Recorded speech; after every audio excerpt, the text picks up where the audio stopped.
Dread it. Run from it. Bridge wallet. Still arrives. I don't get a lot of excuses to use this lens I just got because the room's too small, so there you go. Here I've got 2 Ridge wallets, one for each time I've hit Plat 2. Ridge wallets are designed and built by The Ridge, a company that makes lifestyle products for people who pride longevity and good build quality. They make nice bags too, like this Ridge Weekender with an antimicrobial lining. I've already taken this on a couple of flights. The Ridge wallet is definitely their most popular product. 2 pieces like this lined together with an elastic strap. You can take your cards out and put them back in really easily like this. Cash strap or a money clip on the back keeps your cash, fits in your front pocket. I've been using the Ridge wallet for 2 years and don't see myself going back. In fact, I think I'm gonna name my kids after Ridge wallet. I've spent all of my life savings on Ridge wallets and now I am in debt.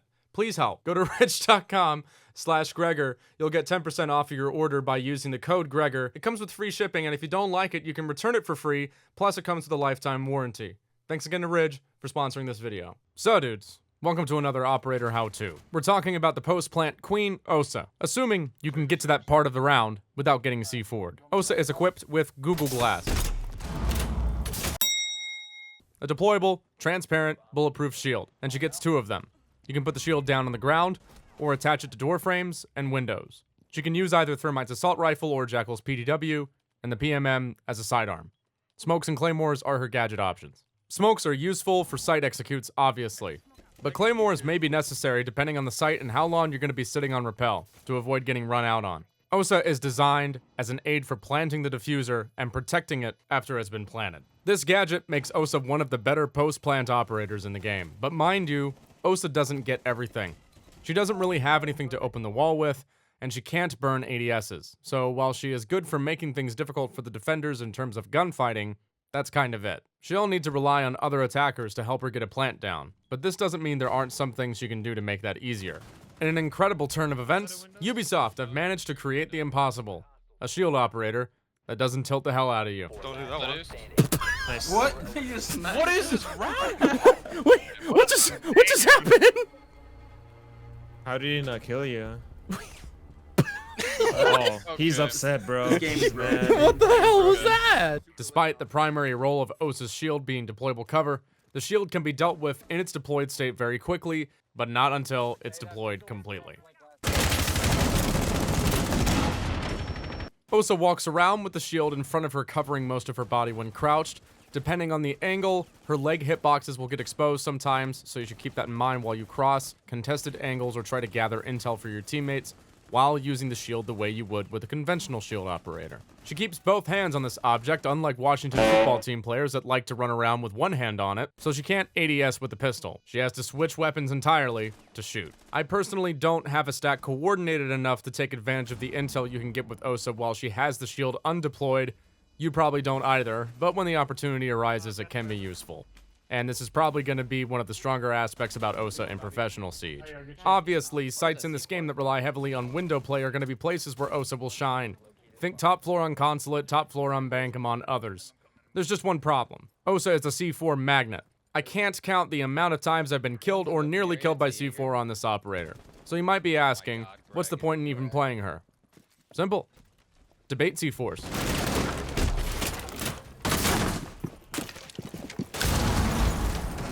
Now, I don't know if this is going to be the professional way to play this character, but it's useful in the current ranked meta. Every C4 the defenders use in the quest for a free kill that they don't get is a C4 they didn't use to deny a plant. So in many instances, my strategy is quite literally to place a shield and run away as fast as I can. It's the opposite of defenders soaking attacker utility. It's attackers soaking defender utility. Like Mira's Windows XP, meleeing the shield would make you incapable of seeing through it, but it also has a release valve you can shoot on the back too.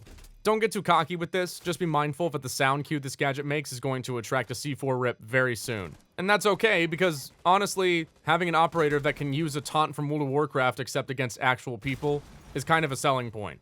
Should you taunt the enemy successfully, your options to dispose of them come in the forms of Thermite's rifle and Jackal's PDW.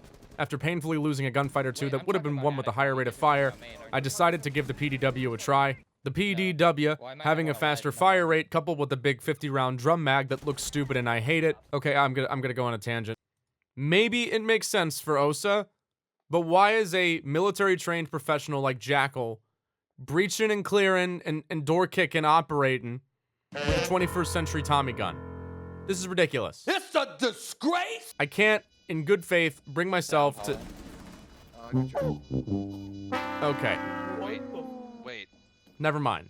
Fine. It looks ridiculous, but it works. And you can click heads with this gun's quite high fire rate and minimal recoil. Yeah.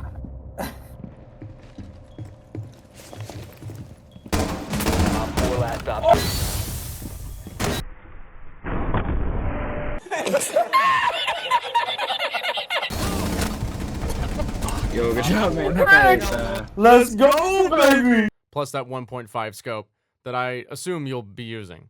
Now, the 5.56 isn't a bad gun, and you guys know that I'm weird and don't like using high zoom optics a lot unless I'm playing a certain kind of way. And admittedly, Osa is one of the best attackers to run a high zoom scope on because she's going to play more passively. But in my experience, attackers having a more passive style of play is difficult to make work in ranked, especially with randoms. I would generally recommend the PDW, but if you want to take advantage of those more powerful optics, go ahead and use the 5.56. I'm going to go out on a whim and assume the majority of professional players are going to be running the PDW when Osa's quarantine window expires. Because she can't really open the wall or help open the wall too effectively, you're going to be spending a lot of time on drone. Try to drone out as much as you can for your teammates and make sure your drone doesn't get destroyed. Osa gets the most out of staying alive, so she's not really suited to entry fragging and shouldn't be taking the first gunfights unless she has to. While your team is doing their job getting the wall, sit on flank watch and periodically cycle cameras.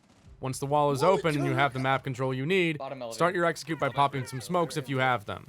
Don't full send into the bomb site with your shield up if you know the enemy's got C4, because you'll just get blown up. Unless you look at the C4 like this. I don't know why this didn't take me out.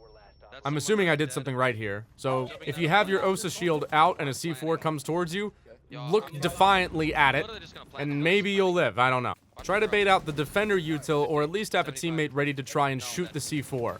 Plant the bomb and back off. Maybe you can have a shield set up on a repelled window upside down.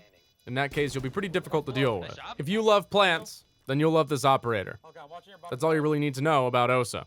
Subscribe for more operator how-tos. Deuces. Nice job, Greg. Let's go.